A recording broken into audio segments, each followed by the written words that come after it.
When a billionaire secretly installed a camera to monitor his disabled twins, he expected routine footage, but what he witnessed the cleaner doing left him frozen.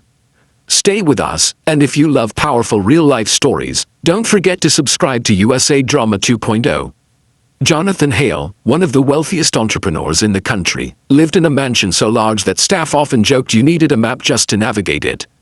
To the world, he was a brilliant mind, a man who built companies, bought companies, reshaped industries, and doubled his fortunes before he turned 50. But behind the closed doors of his mansion lived a different story. His 3-year-old twins, Liam and Lucas, were born with mobility challenges. Doctors said their muscles were weak and their progress would be slow. The boys crawled, scooted, laughed, and played, but they struggled to stand. Most days they simply sat in their designated play area, surrounded by toys they couldn't fully use. Jonathan loved them deeply, but he was also terrified.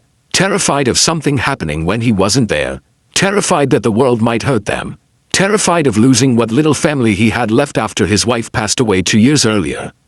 In his fear, he made a decision many would judge. He installed cameras everywhere, not to spy for entertainment, not to invade anyone's privacy, but because he was a man who believed threats came from the places you least expected. And one place he didn't expect was the new cleaner, Maya. She was kind, calm, soft-spoken, and always smiling around the twins.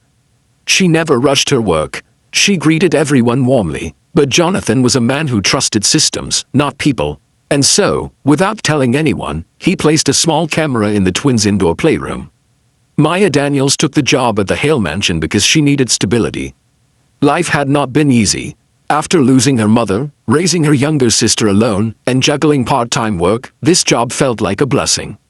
She wasn't bothered by the size of the house or the wealthy man who owned it.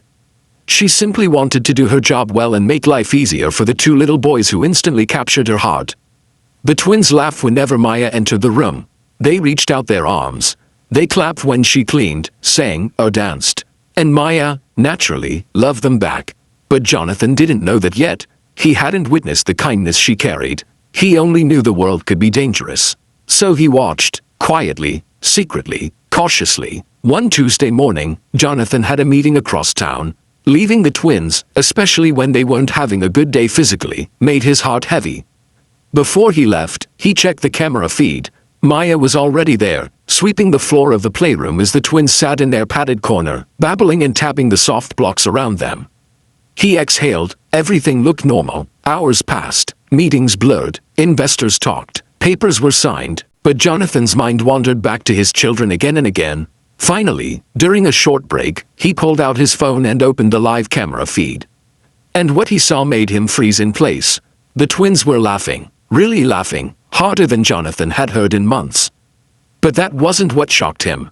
Maya was kneeling in front of them, gently holding their little arms, helping them stand. Not just stand, but walk.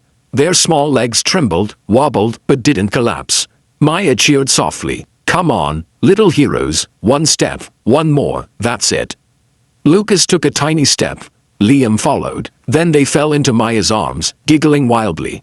Jonathan's eyes burned. For months, he'd hired physical therapists, experts, specialists, yet none had achieved what Maya had in just a few minutes. She believed in them. She didn't treat them as fragile. She didn't rush them. She didn't fear they would fall. She simply held them up and gave them a chance. Then something else happened. Maya sat cross-legged and placed both boys on her lap, one on each side. She pulled out a small notebook and began drawing simple shapes. Circles, stars, hearts. The twins watched eagerly. These are for your daddy, she whispered. One day you'll give him drawings yourselves, when your little hands get stronger. Jonathan felt his chest tighten. Then Maya prayed softly, not for money, not for success, but for the twins' strength, joy, and healing. Jonathan closed the screen, and for the first time in months, he cried. When Jonathan returned home, he didn't storm into the room or demand explanations. He waited. He watched the twins crawl toward Maya the moment she walked back in. They adored her. They trusted her, something he had always feared they might struggle with because of their challenges. Finally, when Maya stepped out to clean the hallway, Jonathan followed her. Maya, he called. She turned, surprised. Good afternoon, sir. Jonathan studied her calmly. I watched the camera feed today. Maya froze. Her heart raced. Had she done something wrong? Was she overstepping? Was she about to lose the only job that allowed her to care for her sister? "Sir, I'm so sorry," she said quickly. "I didn't mean to." "No," Jonathan interrupted, his voice cracked. "Don't apologize." Her brows furrowed. Jonathan inhaled shakily. "I watched you help my sons take their first steps." Maya blinked. "Oh, I didn't want to overstep. I just thought maybe you did more than help them walk," he said softly. "You made them believe they could." Maya's eyes softened. "You've done more for them in a day than many professionals have in a year," Jonathan continued. "And I didn't know how to thank you." Maya shook her head humbly. "Sir, I didn't do anything special. They just needed patience, and someone who wasn't afraid to hold their hands." Jonathan swallowed a lump in his throat. "Thank you," he whispered. But he wasn't done. Over the next few weeks, Jonathan changed. Instead of watching from a distance, he joined the boys during their lessons with Maya.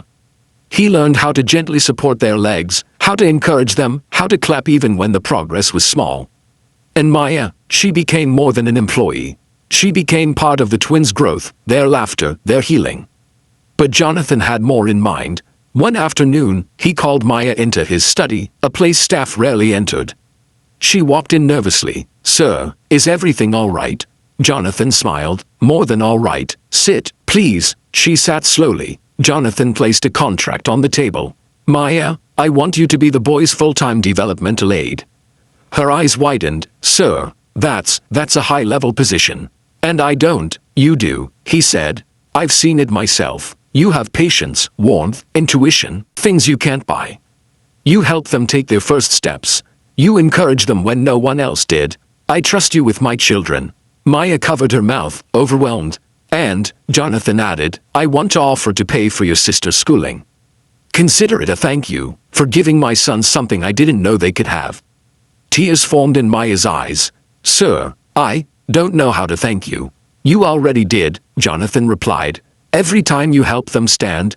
Months passed. Little by little, the twins grew stronger. They began taking steps on their own. Small ones at first, trembling, shaky, but determined. Jonathan stood behind them, arms open, tears in his eyes every time they reached him. One sunny morning in the mansion's garden, surrounded by flowers and warm sunlight, the twins let go of Maya's hands and walked, really walked, toward their father. Jonathan fell to his knees, crying as the boys collapsed into his arms. Maya watched from a distance, smiling through tears. It was a moment none of them would ever forget. A year later, Maya wasn't known as the cleaner anymore. She was family. She traveled with the Hales, attended the twins' therapy sessions, helped plan their birthdays, and filled the home with warmth the mansion had lacked for years. Jonathan often thought about the day he installed the camera. He expected fear, he expected caution, he expected flaws, but instead, he discovered kindness, strength, and the person who helped rebuild his little family. If you enjoyed this heart-touching story, don't forget to like, share, and subscribe to USA Drama 2.0 for more inspiring and powerful stories every day.